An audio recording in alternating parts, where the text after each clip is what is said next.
Avez-vous déjà remarqué que beaucoup de gens veulent les mêmes choses, ont peur des mêmes dangers, achètent les mêmes marques, croient aux mêmes histoires? Est-ce vraiment la liberté de penser? Ou sommes-nous les produits d'un système qui nous façonne, sans même que nous le réalisions? Bienvenue sur Psyché on Véled. Vous écoutez Dark Psychology Exposed. Dans cet épisode, nous levons le voile sur « lavage de cerveau », comment la société vous programme sans que vous le sachiez. Commençons par une histoire vraie.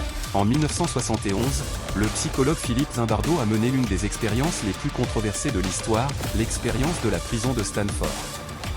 24 étudiants masculins ont été divisés au hasard, moitié gardes, moitié prisonniers.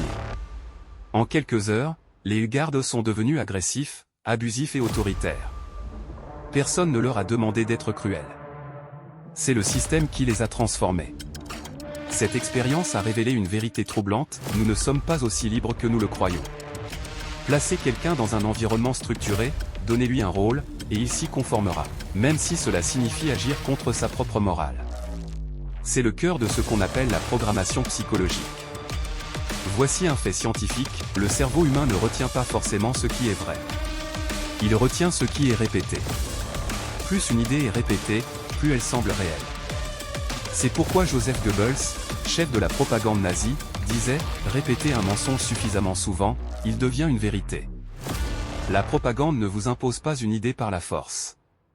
Elle la glisse doucement dans votre quotidien, à travers les médias, la publicité, l'éducation, la religion. Voici les outils de conditionnement mental les plus puissants. L'éducation, on vous enseigne quoi penser, pas comment penser. Les médias, ils nourrissent votre peur, votre colère, vos divisions. Les réseaux sociaux, les algorithmes vous enferment dans une bulle. La publicité, elle transforme vos insécurités en besoins. La culture, elle récompense la conformité et punit la différence. Et pendant que vous croyez faire vos propres choix, ce sont souvent les choix du système que vous suivez. Pensez à votre téléphone. Vous le changez chaque année? Pas parce qu'il est cassé, mais parce que vous croyez qu'il est dépassé. Le statut social est devenu un abonnement mental. Pensons maintenant aux croyances. La majorité des gens ne choisissent pas ce qu'ils croient, ils le héritent. Vous êtes né dans une famille religieuse? Vous adoptez cette foi. Né dans un environnement émotionnellement fermé? Vous réprimez vos émotions.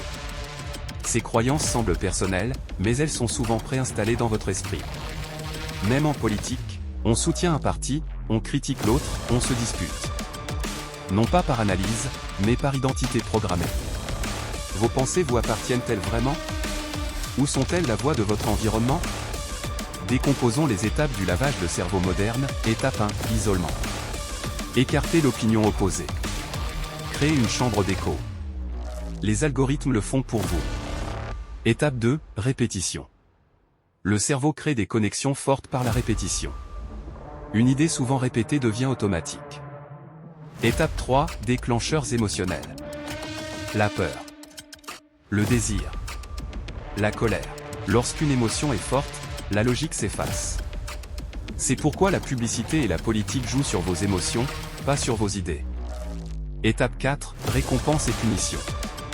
Les likes provoquent une décharge de dopamine. La peur d'être exclu vous pousse à vous conformer. La société vous entraîne à obéir sans vous le dire. Peut-on se libérer? Oui. Mais cela commence par la conscience. 1. Remettez tout en question. Demandez-vous, qui m'a appris cela? Pourquoi est-ce que j'y crois? 2. Diversifiez vos sources. Lisez, écoutez, explorez des points de vue opposés. N'ayez pas peur de la contradiction. 3. Maîtrisez votre environnement digital.